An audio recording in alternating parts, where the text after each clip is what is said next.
time, kjo është një mbrojtje që e kupton dhe i fëmijë, e kupton dhe një vjetër që shtëpia. Po mos ishte mbrojtje, ligji ka 30 vjet që funksionon shumë bukur. Ai thot ka vakum. Ku e pa vakumin ai? Unë kam qenë vetë deputet kur janë bë paketet e dispozitave kushtetuese, kanë më vonë u kthy në ligje, është shumë e thjeshtë ta kuptojë çdo qytetar. Këtu gjykata nuk ka thënë du mi hek imunitetin, tu ta pezullojmë nga detyra. Imuniteti është gjë tjetër. Pezullimin e detyrë, gjykata nuk i ka thënë se nuk më pëlqen mua. Është person që ka durët në krim, në korrupsion dhe do të vazhdojë hetimet.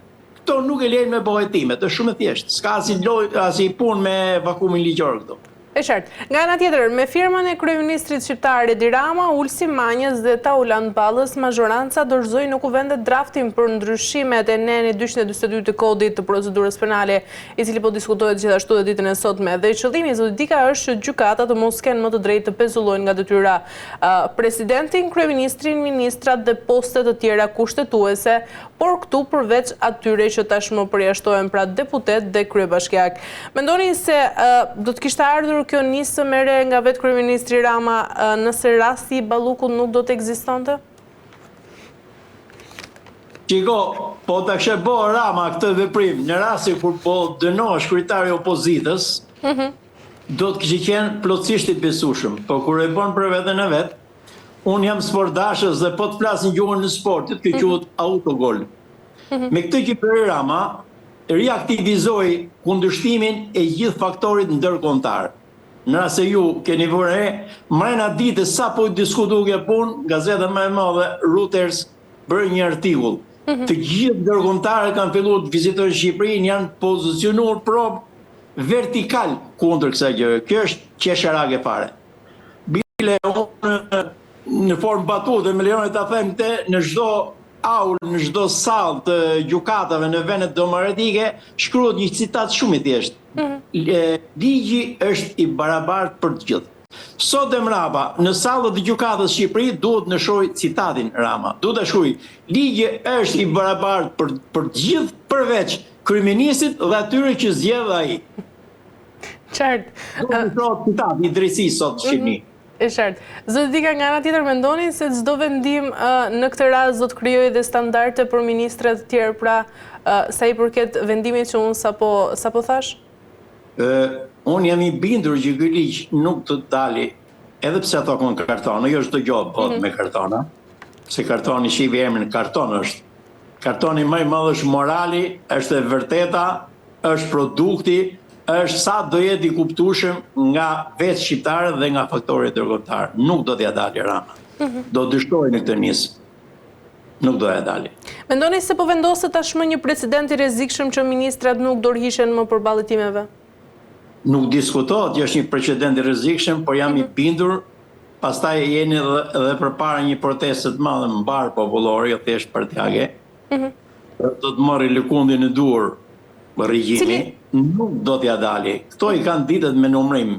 Maksimumi numrohet me javë apo me muaj. Këto nuk e kapin gjallë në botë mandat, fundin e mandatit. Kështu si ka nisë. Mendoni se zhullumin vetës vetë për ditë, po ja traqë. Mendoni se Dika se deputetët tashmë pasi kërkesa për heqjen e imunitetit e vendos çështjen në dorën e kuvendit të Shqipërisë. Mendoni se deputetët do të votojnë vetëm mbi bazën e ligjit apo ndoshta do të ketë edhe kalkulime politike? Problemi është se parlamenti nuk është me deputet, po është me parti. Ato veprojnë si bashkimet personale në nënvijen e partisë, po i dha urdhën Rama. Aty janë 83 kartona që asnjës menon me menën e vet, gjithë menojnë me urdhër. Unë shpresoj pak e logjika aty në karton. Asnjë s'ka logjika atje që dali një burr siç e do. Historia thot, "Orë zotëri, ti je kryetar partie, këtu e ke gabim." Nuk del asnjë. Ky fakt i anullon, i bën zero. Kështu që nuk janë 93 kartona, është një Edi Rama e basta. Nuk ka gjë tjetër. E qartë. Por një ministër në detyrë çdo Dika ka ndikim sigurisht institucional, por edhe politik nga ana tjetër. Si mendoni se do të garantohet që hetimi ndaj Belinda Ballukut të mos ndikohet nga i gjithë pozicioni i saj aktual?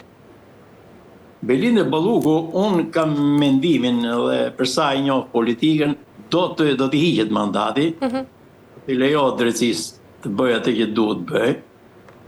Edi Rama ka bë gati edhe zgjidhjet, ka bë gati edhe emrat, sikur do të zëvendësoj. Por të gjitha tentativa me rezistu deri ku të shkonte. E shefje, murit me kokë nuk i bjet. Qartë. Ndërkaq, zoti Tika, edhe pa një vendim gjykate, politika shpesh kërkon edhe standarde më të larta etike. Mendoni se duhet një ministër, ndoshta edhe zonja Balluku, të jap dorëshën për arsye etike dhe para një vendimi gjyqësor? Populli ka fjalë bukur, e kanë horë turbi me bukë. Këto standardet i kanë vrarë ditën që kanë ardhur në pushtet. Folish për standarde ke këto, çfarë them ty? Është si të kërkosh virgjëri në burdello. Nuk kanë standarde këto. Këto standardin, këto kanë kriter. Në Parti Socialiste promovohesh, po të kesh dhënë provë që di me vjedh. E kanë standard, e kanë sistem. Nuk kanë standarde ato, mos. Shikot mu lodh me kërku standard mërën majorancës politike sot në Shqipëri. Po në Partinë Demokratike, zoti Dika, si funksionon sa i përket etikës? Shiko, unë nuk jem nga ato që e shoh bardhëzi, unë do të kushafyrit të quaj veten militant, unë jam mbështetës, jam formues i Partisë Demokratike, e mbështes vazhdimisht, jemi politikëve të djata, por kur ka gabime, unë i them. Atë që ja kërkoj miqve të mi të maj që nuk e bojnë në radhë e lindjes, unë në radhë demokratëve e kam bo, unë kam shprej qëndrime kritike publikisht për Partinë Demokratike. Nuk kam probleme. E qartë, si do të organizohet kjo protestë e thirrur tashmë nga Partia Demokratike zoti Dika dhe cilat janë objektivat? Objektivet, e thash edhe në fillim, është shkundja e sistemit, është tërheqja e vëmendjes të opinionit ndërkombëtar. Bile këtu gjej rastin disa keqadashës që relativizojnë situatën, ç'a boni protesta, e shkarkoi Ramën, këto janë ta shohësh me naivitet poshnjor çështjen. As me vend botës kur bëhet një protest, nuk është se shhyn zyrë edhe kapet drejtuesi politik dhe hiqet. Nuk ndodh as në Paris, as në Greqi, kur digjet plaka Athina, nuk ndodh as me vend. As në Shqipëri s'ka si ndodh. Kjo është keqadashje kur bëjnë këto lloj pyetjesh. Edhe keqadashjet nuk meriton as përgjigje. Por qëllimet edhe protesta sapo ishte me datën 10, i arriti qëllimit, shumë media të mëdha ndërkombëtare sensibilizuar në opinionin ndërkombëtar, po kur themi opinionin ndërkombëtar, në atë opinion ushqehen edhe politikanët e atyre shoqërive, dhe to ndryshuan qëndrim, të piqe për në kërshtet 6 muaj para ishte çmenduri. Sot nuk është më çmenduri, sepse një pjesë e madhe e shtetit evropiane ka ndryshuar qëndrim në raport me mbështetjen e qeverisë shqiptare. Kjo është merit e protestave, duhet të njohim.